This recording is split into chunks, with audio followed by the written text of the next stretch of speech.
মানে ভোট শান্তিপূর্ণভাবে হওয়াটা কতটা প্রয়োজন? না, একটা রুখে দাঁড়ানোর প্রয়োজনীয়তা আছে। তো যে মমতা বন্দ্যোপাধ্যায় সবাইকে একটু বেশি জায়গা দিয়ে ফেলেছেন, তা মনে হয়েছে সেটা হলো চাকরির সমস্যা। আমাদের ছেলেপুলেদের বাঁকুড়ার জন্য আমাদের কাছে ইন্ডাস্ট্রি বিরাট কিছু নেই। আমাদের ইলেকশন সিস্টেমে কোন জিনিসটা চেঞ্জ করা উচিত বেসড অন কারেন্ট সিচুয়েশন? নমস্কার সকলকে, স্বাগতম আমাদের পডকাস্ট টক টু ইনফিনিটিতে। আজকের এপিসোডে আমরা কথা বলবো ছাত্র রাজনীতি, সমাজসেবা এবং বর্তমান রাজনৈতিক পরিস্থিতি নিয়ে। আজকে আমাদের মধ্যে উপস্থিত রয়েছে বাঁকুড়া জেলা তৃণমূল ছাত্র পরিষদের প্রেসিডেন্ট তীর্থঙ্কর কুণ্ডু। নমস্কার, টক টু ইনফিনিটি সকল দর্শকদের শুভ নববর্ষ অনেক শুভেচ্ছা জানাই। আচ্ছা তীর্থদা, তোমার কাছে আমার প্রথম প্রশ্ন সেটা হচ্ছে যে তুমি কখন ভাবলে যে তুমি পলিটিক্সে আসবে? মানে তোমার জার্নিটা কিভাবে স্টার্ট হলো যদি বলো। প্রথম থেকে বলতে গেলে আমি একদমই ছোট, যখন স্কুল লাইফ থেকেই ক্লাস মনিটর দিয়ে শুরু। তো নেতৃত্ব দেওয়ার একটি ইচ্ছে প্রথম থেকেই ছিল। পরবর্তীকালে যখন বড় হয়েছি, খেলার মাঠে গেছি, সেখানেও গিয়ে মনে হয়েছে ক্যাপ্টেন্সি দেওয়ার একটা প্রবণতা ছিল। টুর্নামেন্ট অর্গানাইজ করা একদম ছোটবেলাতেই, ক্লাস 6-7 থেকে আমরা টুর্নামেন্ট অর্গানাইজ করেছি। পাড়া সরস্বতী পুজো, দুর্গাপুজো সমস্ত ব্যাপারে এগিয়ে আসা প্রথম থেকে আমাদের রয়েছে। সেখান থেকেই কলেজ লাইফে আসা, সেখান থেকে রাজনীতিতে প্রত্যক্ষভাবে জড়িয়ে যাওয়া, সেখান থেকেই শুরু। মনে হয়েছে মানুষের কিছু করার জায়গা, অনেক বেশি কাজ করার একটা বড় প্ল্যাটফর্মের জায়গা হচ্ছে রাজনীতি। তো সেই হিসাবেই রাজনীতিটাকে বেছে নেওয়া, এবং তোমাদের সকলের ভালোবাসা, সেটাই বিগত প্রায় 16 বছর হয়তো চললো রাজনৈতিক জীবনে আমার। আচ্ছা, মানে ছোট থেকে একটা লিডারশিপ কোয়ালিটি তোমার মধ্যে ছিল এবং সেটাকে তুমি অ্যাজ এ প্যাশন সেটা রাজনীতিতে কনভার্ট করেছো। একদমই লিডারশিপ দেওয়ার একটা জায়গা, যে কিছু করতে হবে, কারোর জন্য কিছু করতে গেলে কারোর এগিয়ে আসা প্রয়োজন। সে জায়গার থেকেই যখন প্রথম থেকেই সেটা পারি, তাহলে সেই জায়গার থেকেই মনে হয়েছিল যে একটা প্ল্যাটফর্ম, দলীয় প্ল্যাটফর্ম প্রয়োজন। সেখান থেকে তৃণমূল কংগ্রেসের ছাত্র সংগঠনে আসা। আজ প্রায় 16 বছর যেখানে সক্রিয়ভাবে রয়েছি, একটা দিনও যেখানে ছুটি নেই। সমানে চেষ্টা করে যাচ্ছি যে যতটা সম্ভব মানুষের পাশে থাকা যায়, দলের নির্দেশ অক্ষরে অক্ষরে পালন করার জায়গা থেকে চালিয়ে যাচ্ছি। তাহলে ফিউচার প্ল্যান কি রয়েছে? রাজনীতিটাকেই নেশা বলতে পারো, রাজনীতিটাকেই সবটা করেই এগোতে চাইছি আগামী দিনেও। কারণ রাজনীতিতে ভীষণ রকম ভাবে প্রয়োজন, কাউকে তো রাজনীতির হালটা ধরতে হবে। সে জায়গা থেকে মনে হয়েছে রাজনীতি একটা বড় মাধ্যম যেখানে কিছু করতে পারি। তো এটাকে আগামী দিন রাজনীতির প্ল্যাটফর্মে আগামী জীবন যেটা রয়েছে সেটাই চাইছি কাটিয়ে। আচ্ছা, কোনো পদ কি তোমার এরকমই আছে যে হ্যাঁ এই পদটা পেলে আমার ভালো হয় বা কিছু? না, এখনই এই তো সবে শুরু। রাজনীতি অ্যাকচুয়াল 10-15 বছর 20 বছরটা রাজনীতির জন্য কোনো ম্যাটার নয়। রাজনীতি একটা বড় সময়ের, একটা ক্রেডেন্সিয়াল গ্রহণ করতে গেলেও অনেকটা সময় লাগে। তো পদ, কাজ করার জায়গা, সেটা পরবর্তীকালে দল যেভাবে সিদ্ধান্ত নেবে, দল যেভাবে কাজে লাগাতে চাইবে, সেভাবেই কাজ, সব রকম কাজের জন্য আমি প্রস্তুত। একদম দলীয়, একদম বুথ স্তরের কর্মী থেকে যে জায়গায় দল কাজে লাগাতে চাইবে, সেটার জন্য নিজেকে আমি প্রস্তুত রাখি সবসময়। আচ্ছা, আমরা সবাই জানি যে তোমার একটা এনজিও আছে যেটা হচ্ছে বাঁকুড়া প্রত্যয়। তো সেই এনজিও রিপ্রেজেন্টেটিভ হিসেবে তুমি কতটা সাকসেসফুল, বা তুমি কি বলবে এই বিষয়ে? দেখো, বাঁকুড়া প্রত্যয় আমার নয়, বাঁকুড়া প্রত্যয় আমাদের একটা বড় ফ্রেন্ড সার্কেল রয়েছে। তারা সবাই যে রাজনীতির মাধ্যম তা নয়, বিভিন্ন রকম আড্ডার বন্ধু রয়েছে, ঘোরাঘুরির বন্ধু রয়েছে। সবাই মিলিয়ে আমরা একটা ভাবনা চিন্তা করি যে একটা বাঁকুড়ার জন্য কিছু করা দরকার। সে জায়গা থেকে বাঁকুড়া প্রত্যয়ের পথ চলা শুরু। আমরা অলরেডি বাঁকুড়া প্রত্যয়ের মাধ্যমে বিগত 3 বছর বাঁকুড়াবাসীর জন্য বাঁকুড়া ফুড ফেস্টিভ্যাল করতে পেরেছি। গত বছর আমরা বাঁকুড়া এমপি কাপ, একটা ক্রিকেটের বড় টুর্নামেন্ট, যেটাতে আমাদের টিম, আমাদের এনজিও, আমাদের সংগঠন অত্যন্তভাবে জড়িত ছিল। তো আমরা চেষ্টা করছি এই সংগঠনকে আরো বেশি করে মানুষের, বিশেষত বাঁকুড়ার মতো জায়গা যেখানে কালচারালি ভীষণ এনরিচড একটা জায়গা, আমাদের বাঁকুড়া শহর, বাঁকুড়া জেলা। তো সে জায়গার থেকে আগামী দিন এই কালচারাল সেকশনটা নিয়ে আরো বেশি করে কাজ করার ইচ্ছে রয়েছে। আরো বেশি করে সামাজিক ভাবে মানুষের পাশে থাকার একটা চেষ্টা। আমরা দুর্গাপূজার সময় বাচ্চাদের একটা জামা কাপড়ের অনুষ্ঠান করি। নতুন জামা কাপড় ছোট ছোট বাচ্চাদের বিভিন্ন গ্রামে পৌঁছে গিয়ে বাঁকুড়া প্রত্যয়ের পক্ষ থেকে আমরা প্রত্যেক বছরই করি। আগামী দিন ইচ্ছে আছে আরো বড় পরিসরে মানুষের পাশে থাকার, তাদের সুখের, তাদের দুঃখের অংশীদার হওয়ার বাঁকুড়া প্রত্যয়ের একটা তাগিদ রয়েছে আগামী দিনে। তো এই যে তুমি বললে যে বাঁকুড়া প্রত্যয় এখন ফুড ফেস্টিভ্যাল বাঁকুড়াতে করছে, তো এইটা কি করে তোমাদের মাথায় এলো যে চলো আমরা ফুড ফেস্টিভ্যাল করবো বাঁকুড়াতে? এইটা যদি খুব সত্যি কথা। হ্যাঁ, বাঁকুড়া সাব ডিভিশন, যেটা আমাদের বাঁকুড়া সদর, সেখানে খুব বেশি আমাদের এন্টারটেনমেন্টের জায়গা নেই। এখন তাও কয়েকটা বস্ত্রমেলা টস্ত্রমেলা হয়তো বছরে হয়ে থাকে, এর বাইরে দুর্গাপূজা একটা আমাদের বড় ম্যাসিভ বিষয়, তার বাইরে কিন্তু খুব একটা বড় কিছু ব্যাপার নেই। বাঁকুড়া বইমেলা তো রয়েছে, কিন্তু সেখানে কালচারাল জায়গা বা একটা নতুনত্ব কিছুর ভাবনা চিন্তা থেকে এটা আসা, যেখানে আমি দেখতে পেলাম পাশাপাশি অনেক জেলাতেই কিন্তু ফেস্টিভ্যালটা হয়, সেখান থেকে আমরা তাদের সাথে যোগাযোগ করি, সেখান থেকেই এই খাদ্যমেলার কনসেপ্ট আসে। এবং প্রথম বছর থেকে মানুষের যেভাবে আমরা ভালোবাসা পেয়েছি তা এক কথায় অকল্পনীয়। মানুষ যেভাবে সাপোর্ট করেছেন, যেভাবে সমর্থন করেছেন, যেভাবে তারা আসেন, এই বছর আমরা 3য় বছর পেড করলাম খুব সাকসেসফুলি। আর কালচারাল বিষয়গুলো থাকে সেখানে, প্রচুর পরিমাণে শিল্পী তারা নিজেদের ট্যালেন্ট, তার সাথে শুধুমাত্র যে নাচ গান তাই না, আমাদের ধরো সেখানে আমরা ড্রয়িং কম্পিটিশন রাখি, কুকিং এবছর থেকে আমরা রান্নার কম্পিটিশন, রান্নার প্রতিযোগিতা রেখেছিলাম, দিদি নাম্বার 1 প্রতিযোগিতা থাকে, যেখানে বাড়ির সব মায়েরা বোনেরা তারা পার্টিসিপেট করে, তাদের নিজেদের যে বিভিন্ন ট্যালেন্ট রয়েছে সেগুলো সবার সামনে আসতে পারে। তো সব মিলিয়ে একটা কমপ্যাক্টলি একটা কমপ্লিট প্যাকেজ আমরা চেয়েছিলাম বাঁকুড়াবাসী যদি দিতে, সেটা আমরা সাকসেসফুল হয়েছি।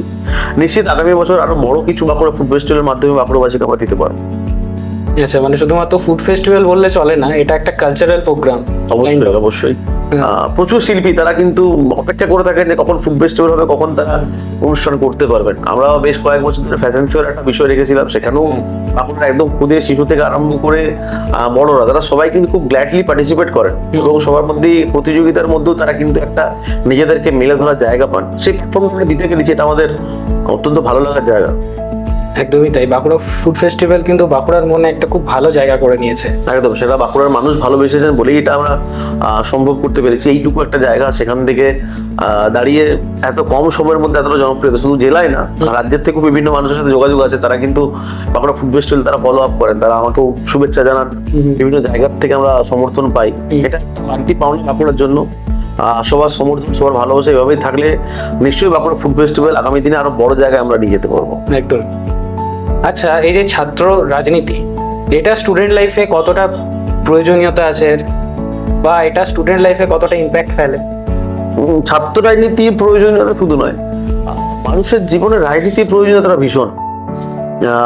মহান দার্শনিক, গ্রিক দার্শনিক প্লেটো, তার একটা মহান উক্তি রয়েছে যে রাজনীতিতে অনীহার অর্থ নিকৃষ্টের দ্বারা শাসিত হওয়া।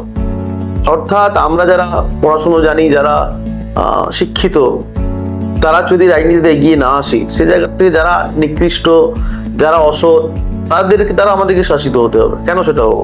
তাই ছাত্র রাজনীতি যখন আমরা শুরু করি, নিশ্চয়ই তখন থেকেই শুরু যে আমাদের ক্লাস সঠিক সময় হচ্ছে কিনা, কলেজের ছাত্রছাত্রীদের হয়ে তাদের দাবি দেওয়া, ক্যান্টিন রেগুলারাইজ খোলা হচ্ছে কিনা, ক্যান্টিনে ঠিক দাম নেওয়া হচ্ছে কিনা, এই ছোটখাটো জিনিসগুলো দিয়ে কিন্তু আমাদের শুরু। মানুষের অধিকার রক্ষার যে লড়াই, অধিকার ছিনিয়ে যে লড়াই, সেটা কিন্তু ছাত্র রাজনীতি থেকেই শুরু। এখান থেকে পরবর্তীকালে আরো বড় করে সামাজিক জীবনের ক্ষেত্রে আরো বড় বড় বিষয়। তো আমার মনে হয় রাজনীতি যারা আমরা করেছি, ছাত্র রাজনীতি যারা করছি, আগামী দিন সংসদীয় রাজনীতির ক্ষেত্রে বা দলীয় বড় ক্ষেত্রে রাজনীতি যাই হোক না কেন, ছাত্র রাজনীতির একটা প্ল্যাটফর্ম এইটা ভীষণ রকম ভাবে প্রয়োজনীয়তা আছে। কারণ আমরা এখন থেকে আমরা শিখছি যে কিভাবে আমাদেরকে আগামী দিনে লড়াইটা লড়তে হবে। তাই রাজনীতিতে সবার অংশগ্রহণ প্রয়োজন, এবং অবশ্যই সেটা যদি ছাত্র জীবন থেকে হয়, যারা ছাত্র রাজনীতি করেছেন, সেটা আজকের নেত্রী মমতা বন্দ্যোপাধ্যায় হোক বা বিগত দিনেও প্রিয়রঞ্জন দাসমুন্সী থেকে আরম্ভ করে সুব্রত মুখোপাধ্যায় যারা ছিলেন ডানপন্থী ঘরানা, তারা কিন্তু ছাত্র রাজনীতির ফসল। তো ছাত্র রাজনীতির অবশ্যই ভীষণ রকমের প্রয়োজন শিক্ষিত সমাজের জন্য। আচ্ছা, এই যে ছাত্র রাজনীতি নিয়ে কথা হলো, তো এখানে আমি একটা প্রশ্ন করতে চাই যে স্টুডেন্টরা যদি কোনো প্রবলেমে পড়ে, তাহলে তোমার কাছ থেকে কিভাবে হেল্প পাবে? তবে এখন আমরা সোশ্যাল মিডিয়ার মাধ্যমে সবাই সবার সাথে কানেক্টেড, ফেসবুক রয়েছে, ইনস্টাগ্রাম রয়েছে, অনেকেই ডিএম করেন অনেক সুবিধা অসুবিধার ক্ষেত্রে। কেউ আমাদের নাম্বার জোগাড় করা বিশেষ ব্যাপার নেই, তারা নাম্বার নিয়ে অনেকে যোগাযোগ করেন, আমরা চেষ্টা করি পাশে থাকার। তার চেয়েও বড় বিষয়, প্রত্যেকটা কলেজেই আমাদের টিএমসিপি ইউনিট ভীষণ রকম ভাবে অ্যাক্টিভ। তাদের যে কোনো সুবিধা অসুবিধায় ছাত্রছাত্রীদের, তাদের পড়াশোনার ক্ষেত্রে সমস্যা হোক, তাদের ব্যক্তিগত সমস্যা হোক, আমাদের ক্যাডাররা রেডি আছে। তো যে কোনো কলেজ, প্রত্যেকটা কলেজ প্রাঙ্গণেই কিন্তু আমাদের ছেলেরা রয়েছে, আমাদের মেম্বার্সরা রয়েছে, তারা অ্যাক্টিভলি তাদেরকে সাপোর্ট করবে। তাদের না হলে নিশ্চয়ই আমরা তো রয়েইছি। আচ্ছা, এই যে এখন তোমরা নির্বাচনের প্রচারে যাচ্ছ, তাহলে বিভিন্ন জায়গায় যাচ্ছ এবং ঘোরাঘুরি করার পরে তোমার কি মনে হয়েছে যে বাঁকুড়াতে কোন জিনিসটার প্রবলেম বেশি রয়েছে? দেখো, নির্বাচনের সময় আমরা ঘুরছি মানুষের কাছে কাছে, প্রত্যেকটা প্রত্যন্ত গ্রাম থেকে গ্রামাঞ্চলে আমরা পৌঁছে গেছি। যে বিশেষ সমস্যাটা আমাদের এই মুহূর্তে মনে হয়েছে সেটা হলো পানীয় জলের সমস্যা। অনেকেই মানে বাঁকুড়ার ক্ষেত্রে যেটা হয়েছে, আমাদের ভৌগোলিক অবস্থান, হয়তো যে গ্রাম যেখানে জলের ট্যাঙ্ক রয়েছে সেখান থেকে জল সাপ্লাই হচ্ছে, একটা গ্রাম হয়তো অনেক উঁচুতে, পরবর্তীকালে আবার একটা গ্রাম নিচুতে, পর থার্ড গ্রামটা হয়তো আবার উঁচুতে। তো কি হচ্ছে, নিচু গ্রামটা জল পৌঁছেছে, উঁচু জায়গায় কিন্তু জলটা প্রপারলি পৌঁছচ্ছে না। আমাদের মাননীয় মুখ্যমন্ত্রী প্রায় 1600 কোটি টাকা ব্যয়ে তিনি দুর্গাপুর ব্যারেজ থেকে বাঁকুড়ার জন্য জল আনার চেষ্টা একটা করছেন। সেটা একটা ভাস্ট প্রজেক্ট, বড় প্রজেক্ট, সেটারও চেষ্টা চলছে। তবে জলের সমস্যাটা এই মুহূর্তে রয়েছে, এবং সেটার জন্য প্রাইমারিলি আমার মনে হয়েছে যেটা ভীষণ রকম ভাবে হয়তো কিছু সাবমার্সিবল লোকালি, কিছু টিউবওয়েল, এগুলো যদি করে দেয়, এই মুহূর্তে বাঁকুড়ার মানুষের জলের সমস্যার সমাধানটা হয়ে যেতে পারে। আচ্ছা, এই যে তুমি বললে জলের সমস্যা, তো বাঁকুড়াতে জলের সমস্যা ছাড়া আর কি কোনো কিছু সমস্যা তোমার মাথায় এলো, যে মানুষজন কি বলছে বা তুমি কি প্রত্যক্ষ করছো? দেখো, বাঁকুড়ার ক্ষেত্রে আমার যেটা মনে হয়েছে, যুব সমাজের জন্য একটা বড় সমস্যা রয়েছে, সেটা হচ্ছে চাকরির বিষয়টা। কেননা বাঁকুড়ার ক্ষেত্রে আমাদের সেরকম ব্যবসায়িক ক্ষেত্র বিশাল কিছু নেই, ইন্ডাস্ট্রিয়াল কিছু সেরকম স্কোপ নেই, এখানে চাষাবাদের ক্ষেত্র যে বিরাট কিছু একটা লাভজনক জায়গা সেটাও নেই। সেকেন্ডলি কর্পোরেট সেক্টর, সেটাও বাঁকুড়ার ক্ষেত্রে এই মুহূর্তেও আমরা মনে হয় না বিশেষ করে সুবিধা পাচ্ছি বলে। সেক্ষেত্রে সরকারি চাকরির একটা দাবি, সরকারি চাকরির একটা অভাব কিন্তু যুব সমাজের মধ্যে রয়েছে, যেটা নিয়ে আমার মনে হয়েছে আগামী দিন আরো বেশি করে আমাদের কাজ করতে হবে। কেননা এই বাঁকুড়ার ছেলে মেয়েদের জন্য আমাদের আর দ্বিতীয় কোনো অপশন নেই। সরকারি চাকরি, সেটা শিক্ষকতা হোক, সেটা গ্রুপ সিডি হোক, বা রেলের চাকরি হোক, বা সিজিএল হোক, সবকটা মিলিয়েই সরকারি চাকরির প্রবণতাটা যেহেতু এখানে বেশি রয়েছে, সেই সংক্রান্ত কাজ করার জায়গাটা আরো বেশিভাবে প্রয়োজন সবার, রাজ্য সরকার, কেন্দ্র সরকার সব মিলিয়েই চাকরি দেওয়ার জায়গাটা আরো বাঁকুড়ার জেলার ক্ষেত্রে অন্তত আরো বেশি এলাবোরেট করতে হবে। তাছাড়া সমস্যা রয়েছে এখানে এটা, কারণ আমরা দেখো বাঁকুড়ার ছেলেমেয়েরা আজকাল বেশি স্টুডিয়াস, কারণ আমরা দেখি যে যখনই আমাদের মাধ্যমিক, উচ্চ মাধ্যমিক এগুলো হয়, বাঁকুড়া যে জায়গা থেকে কিন্তু র্যাঙ্ক আপ ভালো হয়, তার মানে বাঁকুড়ার মানুষজন বা স্টুডেন্টরা কিন্তু অনেক স্টুডিয়াস। তাহলে সেই জায়গাটা যদি ফুলফিল না হয়, তাহলে তো অবশ্যই এটা একটা খুব বড় প্রবলেম আমরা অবশ্যই দেখতে পাচ্ছি। অবশ্যই বাঁকুড়া তো অবশ্যই মেধার জেলা, মাধ্যমিক উচ্চ মাধ্যমিক যেটারই রেজাল্ট বেরোয় 1 থেকে 10-এর মধ্যে বাঁকুড়ার ছেলেমেয়েরা থাকবেই থাকবে, এবং ভালো সংখ্যায়। সে জায়গা থেকে এই জায়গাটা ছেলেমেয়েরা পড়াশোনা করছে, যদিও বড় যে জায়গাগুলো সেগুলো হয়তো আমরা সেভাবে ভেবে উঠতে পারছি না। আমরা এই মুহূর্তে, আমি আজকে একটা প্রতিবেদন দেখছিলাম যে আইএএস এক্সামে কিন্তু বাঙালির বা বাংলার ছেলেপুলেদের মানে যোগদান খুবই কম। আমরা এইভাবে পরীক্ষাগুলো ভাবছি না, অথচ প্রথম যারা আইএএস, প্রথম দিকের আইএএস সবাই কিন্তু অধিকাংশই, দেবেন্দ্রনাথ ঠাকুর থেকে আরম্ভ করে ঋষি অরবিন্দ, সবাই অধিকাংশটাই কিন্তু বাঙালিরাই। এই আইএএস তখন ছিল আইসিএস, তখনকার পরীক্ষা কিন্তু এনারাই দাপিয়েছেন। আজকে কোথাও যেন বাঙালির সেই জায়গায় একটা অনীহা রয়েছে সর্বভারতীয় ক্ষেত্রে পরীক্ষাগুলোর ক্ষেত্রে। আমার মনে হয় আমাদের যুব সমাজ যারা পড়াশোনা করছে, তাদের রাজ্য সরকারের পরীক্ষা হোক বা কেন্দ্রের পরীক্ষা হোক, সবগুলোই বড় বড় পরীক্ষা, ছোট পরীক্ষা, সবটাতেই পার্টিসিপেশন ইকুয়ালি থাকাটা ভীষণ রকমভাবে প্রয়োজন রয়েছে। আমাদের ইলেকশন সিস্টেমে কোন জিনিসটা চেঞ্জ করা উচিত বেসড অন কারেন্ট সিচুয়েশন? দেখো, বর্তমান পরিস্থিতিতে বলতে গেলে রাজনীতির ভাষাতেই বলতে হবে। আমরা দেখলাম তড়িঘড়ি করে এসআইআর, তার মাধ্যমে প্রায় 90 লক্ষ মানুষ, 90 লক্ষ বাঙালির নাম বাদ যাওয়া। হঠাৎ করে 11খানা রাজ্যে এসআইআর হচ্ছে, সেখানে শুধুমাত্র পশ্চিমবাংলার ক্ষেত্রে লজিক্যাল ডিসক্রিমিনেন্সি একটা ওয়ার্ড, যেটা হঠাৎ করে চাপিয়ে দেয় এবং তার মধ্যে মানুষকে সাফারার করা, মানুষকে লাইনে দাঁড় করানো। আমরা দেখলাম প্রায় 200 অধিক মানুষ, তারা হয় ভীত, না হয় সন্ত্রস্ত, তারা চিন্তা ভাবনা, দুশ্চিন্তা করে প্রাণ হারাচ্ছেন। তো এই বিষয়ে যেটা হয়েছে, আমার এই মুহূর্তে যেটা মনে হয় সবচেয়ে বেশি প্রয়োজন, ইলেকশন কন্ডাক্ট যারা করছেন সেক্ষেত্রে তাদের বায়াসনেসটা মুক্ত হওয়া ভীষণ রকমভাবে প্রয়োজন রয়েছে। যে কোথাও কারো অঙ্গুলি হিলনে, মানে শুধুমাত্র আমরা দেখলাম যে যখনই নির্বাচন ঘোষণা হলো, আধিকারিকদের র্যাপিডলি এ প্রান্ত থেকে ও প্রান্ত একটা বিষয় তাদেরকে সরিয়ে দেওয়ার একটা প্রবণতা। যারা দীর্ঘদিন ধরে জেলাগুলোর নিজের এলাকার সম্বন্ধে ওয়াকিবহাল হলেন, হঠাৎ করে নতুন একটা সেট আপ বসিয়ে যাতে শান্তি ঠিকঠাক না থাকতে পারে, শান্তি বিঘ্নিত হয়, তা কোথাও যেন মনে হয় সিস্টেম একটা হয়তো কাজ করছে। সে জায়গা থেকে মনে হয় যে ভীষণ রকমভাবে যেটা প্রয়োজন এই মুহূর্তে, নির্বাচন কমিশনকে অনেক বেশি স্বচ্ছ, অনেক বেশি বায়াসনেস ফ্রি হতে হবে। সেই জায়গাটা কোথাও গিয়ে আমার মনে হয়েছে বর্তমান রাজনৈতিক প্রেক্ষাপটে যেটা আমরা অভাব লক্ষ্য করছি, সেটা প্রয়োজন ভীষণ রকমভাবে। এমন কি কোনো স্কিম আছে যেটা ব্যাকওয়ার্ড মানুষের জন্য কিন্তু মানুষ সেটা সম্পর্কে জানেই না? সরকার সর্বতভাবে চেষ্টা করছেন সবকটা যে সরকারের প্রকল্প রয়েছে মানুষের কাছে পৌঁছে দেওয়ার। আমরা দেখেছি এই সরকারের আমলে তৃণমূল কংগ্রেসের 11 সালের পর থেকে আমরা দেখেছি যে দুয়ারে সরকারের বিভিন্ন দপ্তর পাড়ায় চলে আসছে সমস্যা সমাধানের জন্য।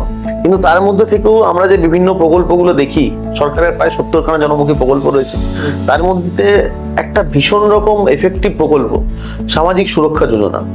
এই সামাজিক সুরক্ষা যোজনা যেটা একটা বড় বিষয়, যেটা মূলত সমাজের আনঅর্গানাইজড লেবার অর্থাৎ অসংগঠিত শ্রমিক তাদের জন্য, মানে ধরো যারা রিক্সা চালায়, যারা টেম্পো চালায়, যারা হয়তো মিস্ত্রি লেবারের কাজ করছে, তাদের জন্য সরকার একটা স্কিম রয়েছে সামাজিক সুরক্ষা যোজনা, যেটা আগে ছিল একটা টাকা তুমি সরকারের খাতায় জমা দিতে, সরকার তুমি দিতে 25 টাকা, সরকার দিত 25 টাকা, 50 টাকা তোমার নামে প্রত্যেক মাসে খাতায় জমা হতো। এই মুহূর্তে এই সরকার যেটা করেছেন সামাজিক সুরক্ষা যোজনা, 60 টাকা প্রত্যেক খাতা তুমি ওপেন করলে সেই খাতায় সরকার তোমার হয়ে জমা দেবে, এবং যখন তোমার বয়স 60 হবে তুমি যে টাকা জমালে সেই টাকার উপর একটা বড় গ্র্যাচুইটি সমেত সরকার কিন্তু তোমাকে টাকাটা রিটার্ন দিচ্ছে। তার সাথে তুমি পারছো প্রত্যেক 60 বছর হওয়ার পরেই তোমার জন্য পেনশন রয়েছে এই সামাজিক সুরক্ষা যোজনার মাধ্যমে। বাড়ির মেয়ের যদি আপনি খাতা থাকে, তোমার ওই কার্ড থাকে সামাজিক সুরক্ষা, তখনই তুমি বাড়ির মেয়ের বিয়ের জন্য কন্যাশ্রী যেমন 25,000, রূপশ্রীর 25,000, সামাজিক সুরক্ষা যোজনায় কার্ড থাকলে আরো 25,000 টাকা কিন্তু মেয়ের বিয়ের জন্য আলাদাভাবে পাওয়া যায়। আচ্ছা, রয়েছে যদি কোনো দুর্ঘটনা ঘটে যায়, যদি প্রাণহানি হয়, সেক্ষেত্রে 2 লক্ষ টাকা একটা বীমা রয়েছে এই স্কিমের মধ্যে। তো এত বড় একটা স্কিম, সেটা কিন্তু অনেক মানুষই জানেন না। এটা আমি বলবো আমাদেরও ব্যর্থতা, আমরা হয়তো মানুষের কাছে বেশিভাবে পৌঁছে দিতে পারছি না। তো এই স্কিম আরো বেশি করে মানুষের কাছে পৌঁছানোটা দরকার। স্বাস্থ্যসাথী কার্ডের আগে এই কার্ডের মাধ্যমে চিকিৎসারও ব্যবস্থা ছিল, কিন্তু এখন স্বাস্থ্যসাথী কার্ড সার্বজনীনভাবে মানুষ উপকৃত হচ্ছে, তাই আলাদা করে সামাজিক সুরক্ষা যোজনার চিকিৎসার ব্যবস্থার প্রয়োজন পড়ে না। আচ্ছা, এবার আমরা একটু ভোটের ব্যাপারে আসি। এই যে যখন ধরো ভোট হয়, সেই জায়গাতে যে এত কড়াকড়ি বা এই যে একটা কি বলবো অশান্তিপূর্ণ ব্যবস্থা, তো এইটা নিয়ে তুমি কি বলবে? মানে ভোট শান্তিপূর্ণভাবে হওয়াটা কতটা প্রয়োজন? দেখো, এটা জায়গা বিশেষে ডিপেন্ড করে। বাঁকুড়া কিন্তু বরাবরই বাঁকুড়ার মানুষ অনেক বেশি সচেতন। বাঁকুড়ায় কিন্তু রাজনীতিভাবে অশান্তির কোনো জায়গা নেই। সে জায়গাতে আমরা খুব ছোট থেকে দেখি যে বাঁকুড়ার ভোট সুন্দরভাবেই হয়, শান্তিপূর্ণভাবেই হয়, এবং এটা ভীষণভাবে প্রয়োজন। কারণ নির্বাচন মানেই হচ্ছে গণতন্ত্রের সর্বাধিক সর্ববৃহৎ উৎসব। সে জায়গার থেকে এত বড় উৎসব, সেটাতে মানুষের হৈ হৈ করতে গিয়ে, মানুষ আনন্দ করতে করতে গিয়ে ভোট দিতে পারবেন, এটা হওয়াটাই বাঞ্ছনীয়। এবং নিশ্চিত ভোটকে কেন্দ্র করে মানুষের মধ্যে ভয় এবং ভীতির সঞ্চার যেটা বর্তমানে আমরা দেখতে পাচ্ছি, যে ভোট মানেই আমরা দেখছি যে কিছু সাজোয়া গাড়ি আসছে, ভোট মানেই একটা সেন্ট্রাল ফোর্সে তাদের বুটের আওয়াজ। আমার মনে হয় এইগুলো কোথাও যেন প্রয়োজনীয়তা অন্তত আমাদের বাঁকুড়া জেলার ক্ষেত্রে প্রয়োজন নেই। এখানে মানুষ অত্যন্ত রাজনৈতিক রুচিবোধ সম্পন্ন। আমরা এখানে সিপিএম, তৃণমূল, বিজেপি সবাই একসাথে বসে আড্ডা মারি, হয়তো ভোটের দিনটায় একটু মন কষাকষি থাকলেও ভোটের পর দিন থেকে আবার সেই কি সেই। তো আমার মনে হয় বাঁকুড়া দেখে বাকিদের শিক্ষা নেওয়া উচিত, সারা দেশের কাছে শিক্ষা নেওয়া উচিত। এরকম একটা জেলা, এত সুন্দরভাবে আমরা ভোট কন্ডাক্ট করি, মানুষ স্বতঃস্ফূর্তভাবে ভোট দেন, ভোটদানের হারও অন্য আর 5টা জেলার চেয়ে বাঁকুড়া অনেক বেশি এগিয়ে। তো ভোটের ক্ষেত্রে গণতন্ত্রের সবচেয়ে বড় উৎসব, এই উৎসবে শান্তি থাকাটা অবশ্যই বাঞ্ছনীয়। তোমার এই যে পলিটিক্যাল ক্যারিয়ার, এর মধ্যে আমরা বিভিন্ন সময় দেখি বিভিন্ন নিউজ চ্যানেলে হোক বা বিভিন্ন জায়গাতেই তোমাকে যে বিভিন্ন রকম কথা শুনতে হয় বা যে অ্যালিগেশনগুলো তোমার উপর আসে, সেগুলোকে কিভাবে তুমি হ্যান্ডেল করো? রাজনীতি তো দিন যেভাবে যাচ্ছে, রাজনীতি তো সেভাবেই একটা প্ল্যাটফর্ম, অবস্ট্রাগল তো আসবেই। তো সেক্ষেত্রে আমরা একদমই মধ্যবিত্ত ফ্যামিলি থেকে উঠে আসা, সেখানে রাজনীতি মানেই বাড়ির লোকের একটা দুশ্চিন্তা, এবং অবশ্যই এমন একটা ফ্যামিলি থেকে বিলং করি যেখানে সম্মানের জায়গাটা তো সবার আগে। বাবা একজন প্রাইমারি শিক্ষক ছিলেন, সারা জীবন সম্মানের সাথে মাথা উঁচু করে চাকরি করেছেন, আজও যেখানে যান সেখানে তিনি সম্মানটা পান। কোথাও যেন একটা দায়িত্ব আমারও থেকে থাকে যে তাদের সেই সম্মানের জায়গাটা যেন আমিও ধরে রাখতে পারি। তো রাজনীতি করতে গেলে কাদা সরাসরি জায়গা তো থাকবেই, চেষ্টা করি যত সম্ভব সেই জায়গাগুলো না যাওয়ার। রাজনীতি করতে এসেছি মানে সবসময়ই যে স্রোতে গা ভাসাতে হবে বা সবসময়ই যে আমার কোনো অসৎ পথে যেতে হবে সেটা তো নয়। আমি চেষ্টা করি নিজের সততার জায়গাটা বজায় রেখে, নিজের সর্বস্ব দিয়ে নীতি আদর্শের জায়গা থেকেই দলের জায়গাটা করার। অবশ্যই সেটা নিজের কাছে ঠিক থাকা। এবং অনেকেই 2 কথা 4 কথা বলেন, অনেক রকমই। কয়েকদিন আগে একটা বিষয় ভাইরাল, একজন সাংসদ গুরুত্বপূর্ণ পাশের আমাদের লোকসভার, হঠাৎ করে তিনি পাল্টা মন্তব্য করলেন মানে একটা বিষয় তিনি বললেন, সেটা তো অন্য কারো ঘটনা, তিনি একদম নির্দ্বিধায় এত বড় একটা সংসদে তিনবারের সাংসদ হঠাৎ করে আমার নামে বলে দিয়ে চলে গেলেন। তো এই জায়গাগুলো খারাপ লাগে, মন খারাপ হয় যে আমরা চেষ্টা করছি যতটা সৎভাবে থাকা যায়, নতুন প্রজন্ম তারা তো লোকে তো আমাদের দেখেই শিখবে, সেই জায়গার থেকে হঠাৎ করে একটা ব্লেম এবং সম্পূর্ণরূপে যেটা কোনো বেসলেস, যেটা কোনো বেস নেই, যার সঙ্গে সত্যতার কোনো যোগাযোগই নেই, একটা গল্প আমার উপরে চাপিয়ে দেওয়া, সেটা খারাপ লাগে। বাড়ির লোকের ক্ষেত্রেও সেটা তাদের জন্য যন্ত্রণাদায়ক হয়। তো রাজনীতি যখন করতে নেমেছি, এতটা পথ এগিয়ে এসেছি, আর তো ঘুরে আসার জায়গা নেই। এখন যাই হোক, নিজের জায়গা ঠিক রেখে মাথা উঁচু করে চেষ্টা করি থাকার, আগামী দিনেও নিশ্চিতভাবে। আর নিজের সৎ থাকলে কে কি বললো আমার মনে হয় না মানুষ সে জায়গায় জবাব দেবেন। বাঁকুড়া বিধানসভায় তৃণমূল কংগ্রেসের প্রার্থী হিসেবে ডাক্তার অরূপ মণ্ডল দাঁড়িয়েছেন, ঠিক আছে? তো সেই হিসেবে তোমার কি মনে হয়, যদি উনি জয়ী হন তাহলে ওনার মেডিকেল কেরিয়ারে কি ইম্প্যাক্ট আসবে? দেখো, ডক্টর অরূপ মণ্ডলের খ্যাতি, তার যা কিছু নাম না, সবটা কিন্তু তার এই চিকিৎসা জগৎটাকে জুড়েই। বিগত 20 বছর ধরে উনি বাঁকুড়ার মানুষকে পরিষেবা দিয়ে আসছেন, বাঁকুড়ার মানুষের চোখের আলো উনি ফিরিয়েছেন। আমি বলবো বাঁকুড়ার মানুষকে একদম আশ্বস্ত থাকার জন্য, কারণ এই নির্বাচনী ব্যস্ততা যেটা রয়েছে, এটা হয়তো 1 মাস 30 দিন বা 40 দিনের যে বিষয়, এই ব্যস্ততার মধ্যে ডাক্তারবাবুকে 2 বেলা 3 বেলা প্রচারের জন্য বেরোতে হচ্ছে, মাঝখানে মিটিং থাকছে, এর মধ্যেও কিন্তু উনি সকালে ওপিডি করছেন এবং দুপুর 2টো থেকে 4টে পর্যন্ত যে কটা সার্জারি উনি করার সেগুলো কিন্তু উনি করছেন। অর্থাৎ তার কাজের কিন্তু বিরাম নেই এই ব্যস্ততার মধ্যে। এই ব্যস্ততা তো ভোটের পর আর থাকবে না, 23 তারিখের পরেই এই ব্যস্ততা ওনার থাকবে, যে সকাল থেকে বেরোতে হবে ওনাকে প্রচারের জন্য, আবার বিকেলে আবার টাইম বেরোতে হবে প্রচার, সেই জায়গা তো থাকবে না। উনি তো চিকিৎসা নিজের মতো ভাবেই করতে পারবেন, তার ইনস্টিটিউশন তিনি যেভাবে চালাচ্ছেন সেভাবেই তিনি চালাতে পারবেন।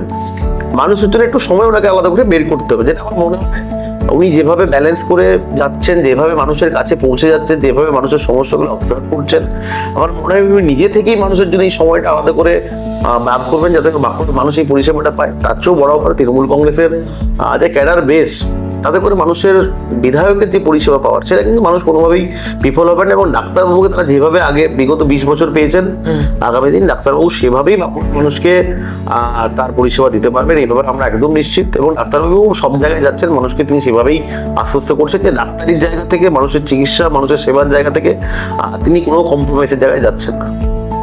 আচ্ছা, তোমার জীবনে আমাদের মাননীয় মুখ্যমন্ত্রী মমতা বন্দ্যোপাধ্যায়ের ভূমিকাটা যদি একটু বলো। দেখো, রাজনীতি যখন শুরু করা, আমরা যখন রাজনীতি শুরু করি সালটা 2011, একটা পালা বদলের মুহূর্ত, সেই সময় হয় একটা ফ্লোতে সবাই দলে আসা, সেভাবে আমাদেরও শুরু, এটা স্বীকার করতে কোনো সমস্যা নেই। তো পরবর্তীকালে যত দিন গেছে, আমরা দেখেছি মমতা বন্দ্যোপাধ্যায় কিভাবে বাংলার মানুষের জন্য ছোটখাটো বিষয়গুলো প্রতিদিন নজরে রেখেছেন। উনি জঙ্গলমহলের রাস্তা দিয়ে যাচ্ছেন গাড়িতে, বাচ্চা বাচ্চা ছেলেমেয়েরা পায়ে হেঁটে যাচ্ছে, তাদের পায়ে জুতো নেই, তিনি রাস্তায় হেঁটে যাচ্ছেন, স্কুলের বাচ্চারা স্কুলে যাচ্ছে, তাদের কারুর হাতে হয়তো চটের ব্যাগ, কারুর হাতে হয়তো হাতে শুধু বই নিয়ে যাচ্ছে। তিনি সেখান থেকে ভাবলেন যে স্কুলের বাচ্চা ছেলে মেয়েদের জুতো দেওয়া প্রয়োজন, স্কুলের বাচ্চা ছেলে মেয়েদের জন্য পিঠের ব্যাগটা দেওয়া দরকার, যেখানে সবার এক রকমের ব্যাগ, কাউকে চটের ব্যাগ, কাউকে বস্তার ব্যাগ, কাউকে পিঠের দামি ব্যাগ, এটা নয়, কিন্তু সবাইকে থাকার জন্য, সবাইকে যাতে নিজেদের মধ্যে ওই যেটা না আছে ও গরিব ও বড় লোক, এই সামান্য চিন্তা ভাবনা থেকে কিন্তু উনি ভাবলেন ছেলে মেয়েদের জন্য সাইকেলটা দেওয়া প্রয়োজন, ছেলে মেয়েদের জন্য স্কুলের জুতো এবং যে ব্যাগ পিঠের, সেটা সরকার দেওয়া যায়। এই ছোটখাটো বিষয়গুলো কিন্তু মমতা বন্দ্যোপাধ্যায় চোখ থেকে এড়ায় না। যত দিন গেছে আমরা তত বেশি আরো বেশি ভাবতে বাধ্য হয়েছি, এই মানুষটা স্বাধীনতার পর দেখো এত জায়গায় তো সরকার গঠনে যে প্রত্যেকটা রাজ্যে, কিন্তু মানুষের কাছে এত বেশি পরিমাণে পৌঁছে দেওয়া যায়, সরকারি প্রকল্প এত মানুষকে দেওয়া যায়, সেটা কিন্তু মমতা বন্দ্যোপাধ্যায় বলেই সম্ভবপর হয়েছে। বাংলার মানুষের জীবনযাত্রার মানটা উনি পাল্টে দিতে পেরেছেন সরকারি প্রকল্পের মাধ্যমে। কোভিডের পর যেখানে মানুষের হাতে টাকা নেই, পয়সা নেই, কাজ নেই, মানুষ উদ্ভ্রান্তের মধ্যে ছুটছেন, সেখানে মমতা বন্দ্যোপাধ্যায় নির্দ্বিধায় ঘোষণা করেছেন ফ্রিতে রেশন। মমতা বন্দ্যোপাধ্যায় 2020 সালে কোভিড, 21 সালে নির্বাচনের ইশতেহারে তিনি জানান দিচ্ছেন যে বাড়ির মেয়েদের জন্য 1500 টাকা লক্ষ্মীর ভান্ডার। আমরা হয়তো ভাবছি 1500 টাকায় কি যায় আসে, 1500 টাকায় কি হয় এখনকার দিনে, কিন্তু ওই 1500 টাকা সেটা কিন্তু রোল হচ্ছে আপনার পাড়ার দোকানে। ওই 1500 টাকা থেকে আমার বাড়ির মায়েরা তারা দোকানে গিয়ে গোলদারি দোকানে জিনিস কিনছেন, তারা স্টেশনারি জিনিস কিনছেন, বাড়ির ছেলেকে দিচ্ছেন, ওটা টিউশন বাড়তে দিচ্ছে। অর্থাৎ ওই টাকা কিন্তু গ্রামীণ অর্থনীতিকে চাঙ্গা করছে। লোকাল যে অর্থনীতি সেটা কিন্তু ওই 1500 টাকা সরকারের টাকা, সরকারের টাকা বলতে সেটা কথা আমাদেরই টাকা, আমাদের টাকায় আমাদের কাছে আসছে, সেই টাকায় আমার জায়গায় রোজ হচ্ছে। অর্থাৎ এই ছোটখাটো বিষয় সেগুলো এত ভাস্ট স্কেলে ভাবা যায়, যেটা কিন্তু মমতা বন্দ্যোপাধ্যায় ভাবতে পেরেছেন। মানুষের পাশে এইভাবে থাকা যায়, যেটা মমতা বন্দ্যোপাধ্যায় করে দেখিয়েছেন। আমরা দেখেছি তার লড়াই, আমরা যখন খুব ছোট তখন আমরা সিঙ্গুর দেখেছি, নন্দীগ্রাম দেখেছি, তার লড়াই দেখেছি কিভাবে মানুষের থাকা যায়, কিভাবে মানুষের পাশে থাকা যায়, মানুষের অসুবিধা দেখে ছুটে আসা যায়। পরবর্তীকালে দেখেছি যখনই বন্যা হয়েছে উত্তরবঙ্গে, যখনই আমরা দেখেছি পাহাড় ধস নেমেছে, মমতা বন্দ্যোপাধ্যায় ছুটে গেছেন। তার যে মানুষের কাছে থাকা যে তাগিদ, সেটা কিন্তু বারবার তার দিকে আমাদের মতন যারা রাজনীতি তৃণমূল কংগ্রেসের করছি, ছাত্র রাজনীতি করছি, ভীষণভাবে অ্যাট্রাক্ট করে। এবং সবচেয়ে যেটা বড় বিষয়, যেটা আমার মনে হয়েছে, তার সারল্য, তার সহজ সরল জীবনযাপন। আজও তিনি যেভাবে তার সহজ সরল জীবনযাপন করেন, আমরা দেখেছি উনি খাওয়া দাওয়ার ভীষণ রকম যে বিরাট কিছু খাওয়া দাওয়া লাগবে, শুকনো মুড়ি চিড়ে এসবও পছন্দ করেন খাবারের মধ্যে। তার ওই সাদা ছাপা শাড়ি যা তিনি পরেন, এগুলো এক প্রকার চাইলে তিনি করতেই পারেন। বিশাল ভ্যানিটি একটা মুখ্যমন্ত্রীর পক্ষে রাখা কোনো বিষয়ই না। এতবারের সাংসদ, 3 বারের মুখ্যমন্ত্রী, কিন্তু তারপর তার জীবনযাত্রার পরিবর্তন, এটাও কোথাও যেন ভীষণ রকম অ্যাট্রাক্ট করে আমাকে। একটা মানুষ এতটাও সহজ সরল হওয়া যায়, একটা মানুষ এতটাও ডাউন টু আর্থ হওয়া যায়, যেটা আমার কাছে আলাদা করে মমতা বন্দ্যোপাধ্যায়ের প্রতি আলাদা একটা তার প্রতিচ্ছবি আমার মনের মধ্যে তার জন্য হয়। ওনার ভালোটা তো আমরা শুনলাম, যে তোমার কোন জিনিসগুলো ভালো লাগে, এমন কি কোনো জিনিস আছে যেটা তোমার মনে হয় যে ঠিক নেই, মানে একটু খারাপ দিক যদি তুলে ধরো? দেখো, মমতা বন্দ্যোপাধ্যায় একটা মানুষ যার আগাগোড়া সবটাই কিন্তু আন্দোলনের মাধ্যমে গড়ে ওঠা। মমতা বন্দ্যোপাধ্যায় মানে লড়াই, মমতা বন্দ্যোপাধ্যায় মানেই সংগ্রাম, মমতা বন্দ্যোপাধ্যায় মানে ত্যাগ তিতিক্ষা। সে জায়গা থেকে তার খারাপ লাগার জায়গা বলতে গেলে আমার বলতে হয় যে কোথাও গিয়ে যেটা আমার মনে হয়েছে যে মমতা বন্দ্যোপাধ্যায় সবাইকে একটু বেশি জায়গা দিয়ে ফেলেছেন গণতান্ত্রিক ভাবে, যে মানুষ যেখানে সেখানে যত্রতত্র যা কিছু মমতা বন্দ্যোপাধ্যায়ের নিয়ে যে বলার যে অপার স্বাধীনতাটা, অবশ্যই গঠনমূলক সমালোচনা হতেই পারে, কিন্তু তৃণমূল কংগ্রেস বা মমতা বন্দ্যোপাধ্যায় মানুষকে যে জায়গাটা দিয়েছেন সেটা কোথাও যেন একটা অপব্যবহার হয়। আমার মনে হয় এই জায়গাটা একটা রুখে দাঁড়ানোর প্রয়োজনীয়তা আছে। এটা মমতা বন্দ্যোপাধ্যায় যে ব্যাপারটাও ভীষণ লিবারেল, সেটাও তিনি ছেড়ে রেখেছেন। কোনো প্রকার তৃণমূল কংগ্রেস কর্মী সমর্থক কেউ কিন্তু এই জায়গায় গিয়ে এই কুৎসা, অপপ্রচার, অকথা কুকথার বিষয়েও আমরা কোনোদিন কেউ প্রতিবাদের জায়গাটা পেয়ে উঠি না, যেটা কিন্তু নেত্রীর ইনস্ট্রাকশন, যেটা দলের ইনস্ট্রাকশন, যে মানুষ তার গণতন্ত্রের ভাবে তার কথা বলবেন, সেখানে কোনো প্রকার বাধা দেওয়া যাবে না। কোথাও মনে হয় এই জায়গাটা নেত্রীর একটু কঠোর হওয়া উচিত, হয়তো হলে ভালো হতো। উচিত ছিল বলার আমার অধিকার নেই, কিন্তু হলে আমার পার্সোনালি ভালো লাগতো যে মানুষকে এই যথেচ্ছভাবে মিথ্যাচারের জায়গাটা, বিভিন্ন মিডিয়া যেভাবে মিথ্যাচার করছেন, বা বিভিন্ন লোকাল পোর্টাল থেকে আরম্ভ করে বিভিন্ন সোশ্যাল মিডিয়া পেজ যেভাবে অকথা কুকথায় ভরা রাজনীতি করেন, নোংরা রাজনীতি, সেটার বিরুদ্ধে নেত্রীর কঠোর হওয়াটা আমার মনে হয় হলে সেটা ভালো হতো। আমার ভালো লাগতো পার্সোনালি, এটা একদমই আমার ব্যক্তিগত মত। আচ্ছা, এবার আমরা আসছি র্যাপিড ফায়ারে। আচ্ছা বলো, ফুটবল না ক্রিকেট? ক্রিকেট। পাহাড় না সমুদ্র? পাহাড়। ইন্ডিয়ান ফুড না চাইনিজ ফুড? সব খাবার মাত্রই আমার কাছে প্রিয়, খাবার বোঝা যায়। দেব না জিৎ? দেব। জিতেও ভালো, আমার ছোট থেকে দুজনকে দেখেই বড় হয়েছি। দীপিকা পাডুকোন না ক্যাটরিনা কাইফ? দীপিকা পাডুকোন। নেতাজি না গান্ধীজি? এরে দেখো, দুজনেই ভারতবর্ষের স্বাধীনতা আন্দোলনে দুজনের অবদান যথেষ্টই। তারা দুজনেই আমাদের কাছে পরম পূজনীয়, এবং সবচেয়ে মজার বিষয়, গান্ধীজিকে জাতির জনক আখ্যা কিন্তু দিয়েছেন নেতাজি সুভাষচন্দ্র বোস। এবং একজন গর্বিত বাঙালি হিসাবে আমার মনে হয় নেতাজি সুভাষচন্দ্রের প্রতি আমাদের যে শ্রদ্ধা, সেটা একটা অন্য জায়গার। এবং গান্ধীজি তার যে ত্যাগ, দেশের জন্য তার আত্মত্যাগ, সেটা দুটো কিন্তু আলাদা জায়গার বিষয় রয়েছে। দুজনের প্রতি আমরা সমান শ্রদ্ধাশীল, এবং আগামী প্রজন্মের কাছেও এটাই হওয়া উচিত। স্বাধীনতার জন্য নেতাজি যেমন লড়েছেন, গান্ধীজির অবদান কিন্তু কিছু কম নয়।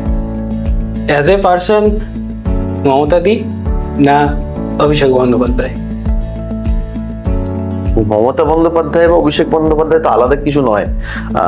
তারা আমাদের কাছে ডেফিনেটলি মমতা বন্দ্যোপাধ্যায়কে দেখে আমাদের রাজনীতিতে আসা, এবং অভিষেক বন্দ্যোপাধ্যায় প্রতিনিয়ত নিজেকে যেভাবে ভাঙছেন, গড়ছেন, যেভাবে নিজেকে প্রতি মুহূর্তে প্রাসঙ্গিক করে তুলছেন সারা দেশের রাজনীতিতে, অভিষেক বন্দ্যোপাধ্যায় যা করেছে, তাতে করে দুজনেই কিন্তু আমাদের কাছে সমানভাবে এই মুহূর্তে দলের পিলার। মমতা বন্দ্যোপাধ্যায় দলের প্রতিষ্ঠা করেছেন, অভিষেক বন্দ্যোপাধ্যায় 2021-এর নির্বাচন, 2026 নির্বাচন যেভাবে ফ্রন্টের থেকে লড়াই করছেন, তাতে করে কেউ কারুকে আলাদা করার জায়গা নেই এখানে। মমতা বন্দ্যোপাধ্যায়, অভিষেক বন্দ্যোপাধ্যায় দুজনেই আমাদের নেতৃত্ব। তারা আগামী দিন যেভাবে দিক নির্দেশ দেবেন, আমরা সেভাবেই ঝাঁপিয়ে পড়তে প্রস্তুত। অ্যাজ এ ডেজিগনেশন, এমএলএ না এমপি? এমপির কাজ করার তার পরিধি বড়। সেখানে দেশের ক্ষেত্রে গুরুত্বপূর্ণ সিদ্ধান্ত নেওয়ার ক্ষেত্রে একটা সাংসদ, একটা লোকসভার সাংসদ প্রাপ্ত ডেফিনেটলি ভূমিকা থেকেই থাকে।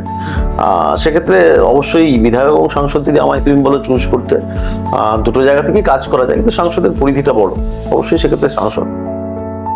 আজকের জন্য এতটুকুই।